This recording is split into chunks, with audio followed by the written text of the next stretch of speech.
speak to how to identify the right customer stories, some interview kind of techniques to get some good sound bites, because that's really, really key. You don't want to like have these interviews done, and whether this is you doing them, which I highly recommend, you as the customer success person or the salesperson who has the relationships with these customers, I highly recommend you do those. But maybe you hired an agency to do that, and they have a producer on site asking the questions.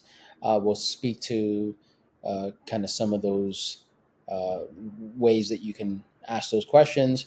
We'll talk about some of the production options, right? So you can do it with like someone like myself and my agency, or you do it with a tool like StreamYard, which is what I'm using, or like Zoom, or one of these other ones where you can just like, basically create a nice format for creating a virtual testimonial. I know there's some other tools out there that I haven't used, frankly, admittedly, that allow you to capture these things in a cool way.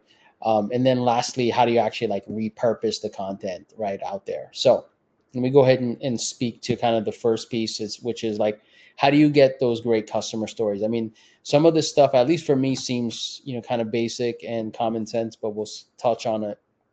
Um, Meet with your customer success or salespeople, depending on the way that your organization is structured, and understand what your top customers are saying, right? And based on the conversations that they're having. So what this might mean is like you talk to a CS person, they're like, wow, this customer is saying this about us and our functionality, and is seeing a lot of results. And this is not just like based on